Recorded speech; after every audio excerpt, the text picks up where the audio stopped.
I was just live streaming when I suddenly heard this loud crashing noise. I went outside and, oh my god, the damage was huge. On August 13th, around 1 p.m., Typhoon Podul, the 11th typhoon of the year, made landfall in the coastal area of Taitung County, Taiwan. At that point, it had already reached the intensity of a strong typhoon, with winds near the center reaching 14 on the Beaufort scale. The power of the storm was not to be underestimated. However, just 10 hours later, Podul made another landfall in the coastal area of Zhangpu County, Fujian Province, but by then, its strength had significantly weakened, dropping to a level of a strong tropical storm, with winds reaching 11 on the Beaufort scale. As a result, the coastal areas of Fujian and Guangdong provinces in China experienced heavy rain and strong winds, with gusts reaching over level 8. In the aftermath, several places in Fujian experienced dangers. Some trees were uprooted, and vehicles on the streets were hit by falling metal structures. In a video circulating online, you can hear the screams of people caught in the disaster. Wow, the wind is so strong, better not go out.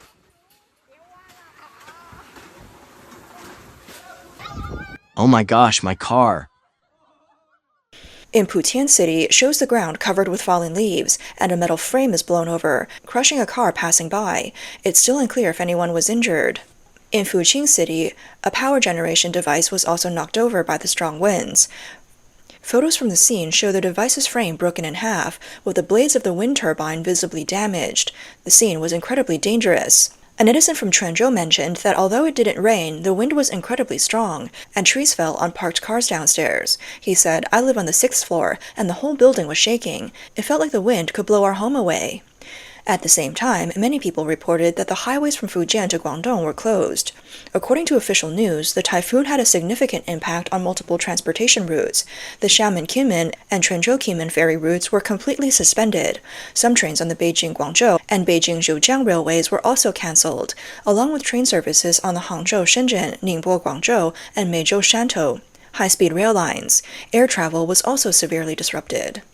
On the afternoon of August 13th, the wind was incredibly strong at Taoyuan Airport, causing many flights to struggle to land. They had to circle in the air several times. A passenger filmed a Peach aviation plane attempting to land when it suddenly encountered a strong crosswind. The entire plane shook violently, and the right wing almost touched the ground, creating a very dangerous situation.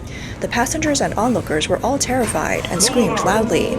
In addition to the strong winds and massive waves, Typhoon Podul also brought heavy rainfall to southern and southwestern China.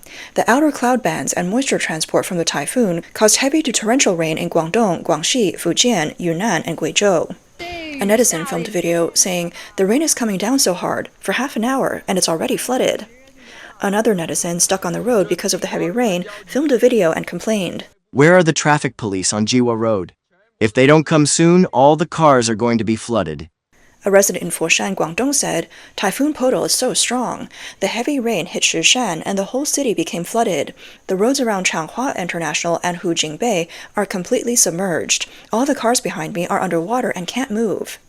Besides the areas mentioned by the resident, other areas affected by the typhoon saw similar scenes of devastation.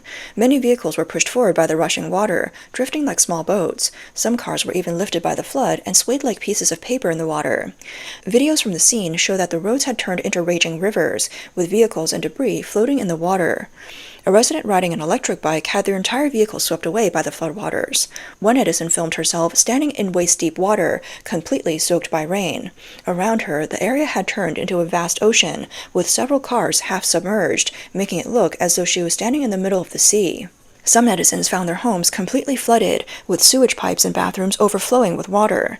Others filmed their offices, which had turned into waterfalls due to the heavy rain. The downpour practically shattered Guangzhou's goal of controlling mosquitoes.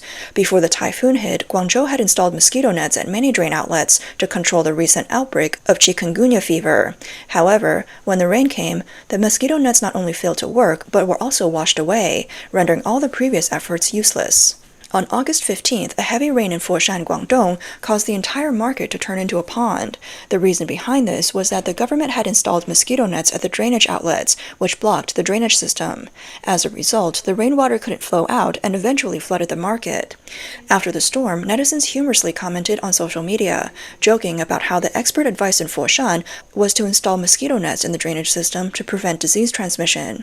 They joked that with the heavy rain, cars had turned into submarines. People were baffled baffled about how efforts to control mosquitoes had led to problems with flood control.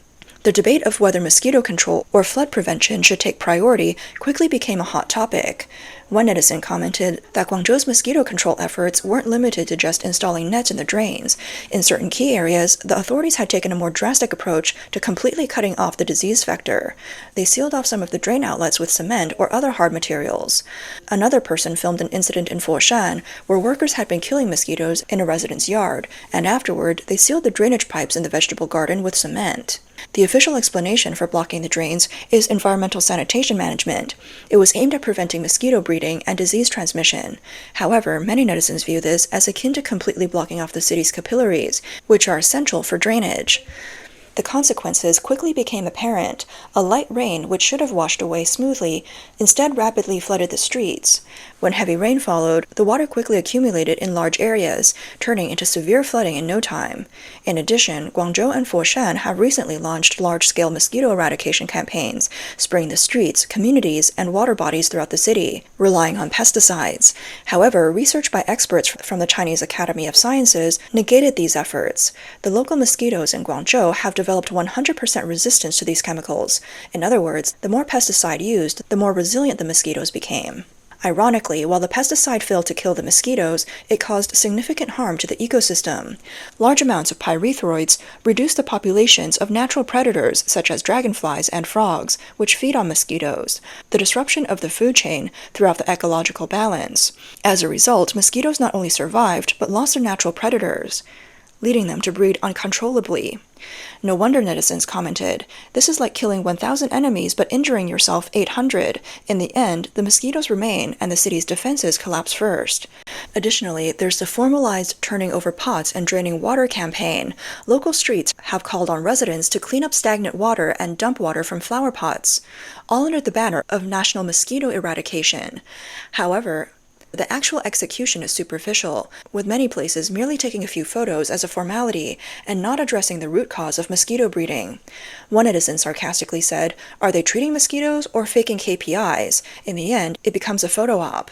In response to criticism about the blocked drain causing flooding, the Foshan Tax Bureau stated that the rain on that day was exceptionally concentrated and intense, and it could not yet be directly concluded that drainage issues were caused by the mosquito nets. In other words, the official stance is that the cause of the flooding still needs to be investigated. However, some netizens have raised the question. Podul was only a moderate typhoon when it hit Taiwan, and by the time it reached Guangdong and Foshan, it had weakened to a light typhoon. So why did the damage in Foshan and Guangdong exceed that of Taiwan? The cause behind these issues is probably clear to everyone. Some comments have pointed out that Taiwan's drainage system operates relatively well. Even if there's a sudden downpour, the water quickly accumulates, but drains away once the rain stops. On the other hand, when floods occur on the mainland, they can last for several days. Another netizen added, mainland China has long neglected the construction of drainage systems, and they have never truly been improved. Even with a slight increase in rainfall, the water accumulates and causes disasters. So, what's the situation with drainage systems in China's coastal areas? Overall, there are significant differences in the drainage systems of China's coastal cities.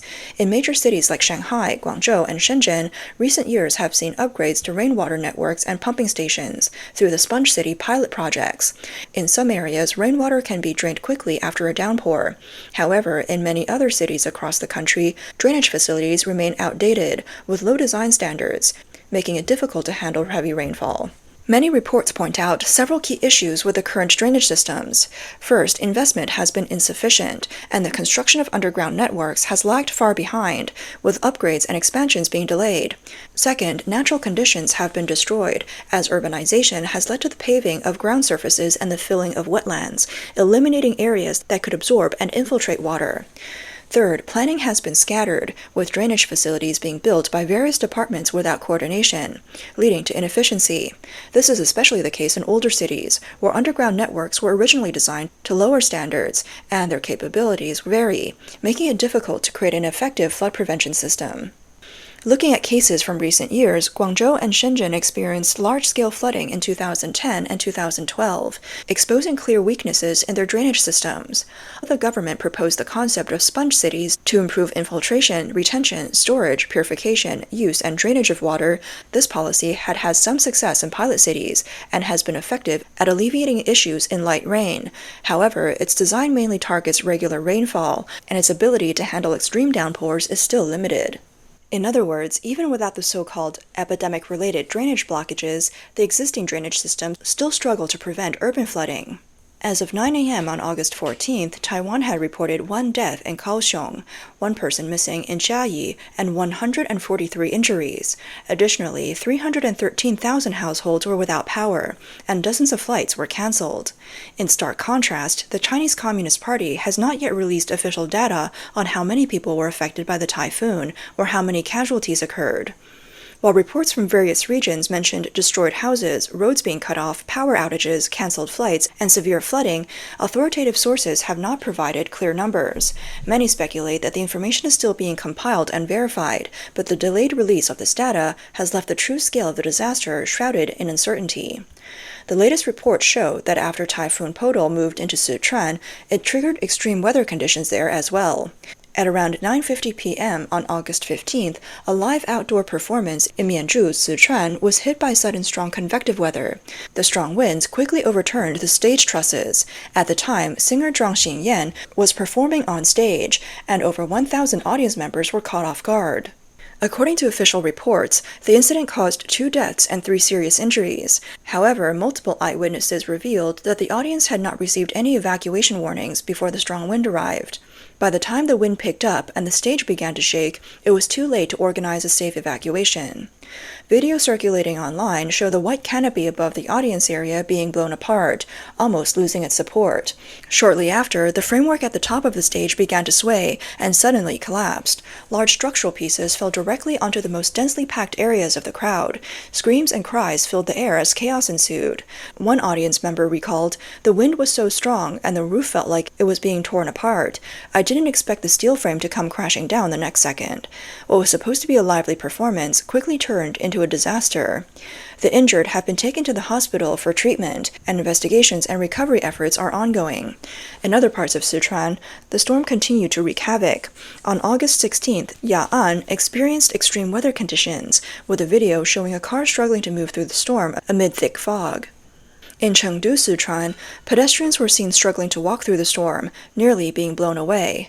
The most alarming situation occurred in Shanxi, where after heavy rainfall and flood releases, the streets were filled with reddish-brown floodwaters. The fast-moving water was unimaginable.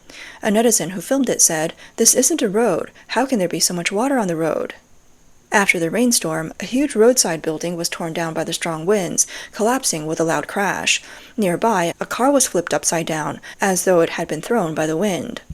These videos circulating across China seem to convey the same message. The devastation wasn't confined to Guangzhou. The footage looks as if the typhoon swept across the entire country. However, after the typhoon passed, Guangdong, already suffering from a severe epidemic, reported new developments. On August 17th, Zhanjiang's Qikan district reported cases of chikungunya fever, with large numbers of people in protective suits seen entering and exiting the area. The scene reminded many netizens of the early days of the COVID-19 pandemic, leading them to speculate whether the typhoon's arrival further exacerbated the local outbreak.